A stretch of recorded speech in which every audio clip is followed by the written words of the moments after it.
প্রায় ৫ বছর পর জাতীয় স্টেডিয়ামে জাতীয় দলের ফুটবল খেলা ফিরল এবং সেখানে ভুটানের বিপক্ষে ২-০ গোলের দারুণ জয়। আমাদের সাথে রয়েছেন বাফুফে সভাপতি তাবিথ আউয়াল। শুনবো তার কাছে, আর ইউ স্যাটিসফাইড?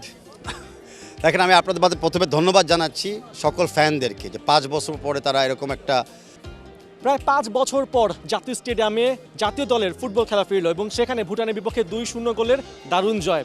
আমাদের সাথে রয়েছেন বাফুফে সভাপতি তাবিথ আউয়াল। শুনবো তার কাছে, আর ইউ স্যাটিসফাইড? দেখেন, আমি আপনাদের মাঝে প্রথমে ধন্যবাদ জানাচ্ছি সকল ফ্যানদেরকে যে ৫ বছর পরে তারা এরকম একটা কি বলবো, মানে আমাদের উপরে ফেথ রেখেছে খেলার পিছনে, টিমের পিছনে। অ্যান্ড আমি সরি বলতেছি যেসব ফ্যান বাইরে ছিল, হয়তো ঢুকতে পারে নাই টিকিটের কারণে বা আমাদের কিছু প্রিপারেশনের কারণে।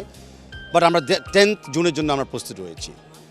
খেলা নিয়ে আমরা সবসময় স্যাটিসফাইড। আমরা মনে করি বাংলাদেশ জাতীয় দলের প্লেয়াররা সবসময় তাদের 100% দেয়।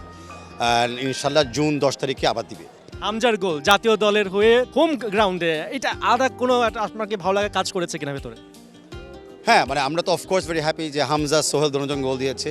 আর আমরা অত্যন্ত হ্যাপি যে দুটি গোলে কিন্তু চমৎকার গোল হয়েছে, মানে from the play and from creativity. And এরকম যদি আমরা বিশ্বাস করি যে টিম ধরে রাখতে পারবে, তাহলে সিঙ্গাপুর ম্যাচে আরও অনেক বেশি গোল দেখবো আমরা। ফাহমিদুল একটা হাইপ উঠেছিল, আপনাদের অফিসের বাইরে বিক্ষোভ হয়েছিল, সেই ফাহমিদুল আছে কেমন করলেন?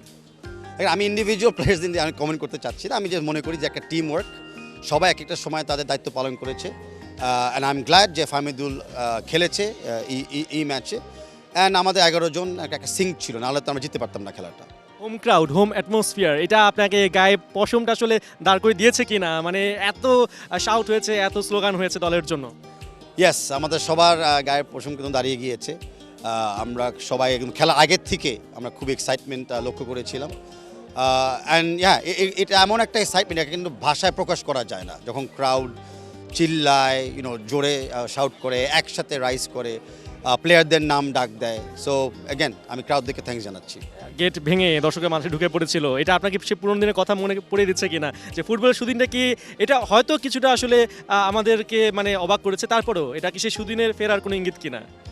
অবশ্যই আমাদের খালি সুদিনে ফেরা ইঙ্গিত না, আমাদের ভবিষ্যতে আগামী দিনে যে আমরা আরও ভালো করব, আরও গ্র্যান্ডিয়াস খেলা আমরা প্রদর্শন দিতে পারবো, সেটা ইঙ্গিত করেছে। অ্যান্ড বাট অফকোর্স আমি সতর্ক রাখতে চাই যে এরকম আচরণে কিন্তু আমরা এএফসি ফিফা থেকে ইন্টারন্যাশনাল কিন্তু আমরা ফাইনও খাবো, অনেক সময় সাসপেন্ড হয়ে যেতে পারি। তা আমাদের সিকিউরিটি সেফটি সিস্টেমে আমি আরও একটু ইমপ্রুভ করতে হবে যেন এরকম অপ্রীতিকর ঘটনা না হয়। আর লাস্ট প্রশ্ন, সেটা হচ্ছে সমিত সোম আপনাদের সাথে ছিল বা ক্রীড়া উপদেষ্টা ছিলেন, আপনাদের সেই ভেতরের এনভায়রনমেন্টটা কি চলছিল তখন যখন আসলে গোল দুটো হলো?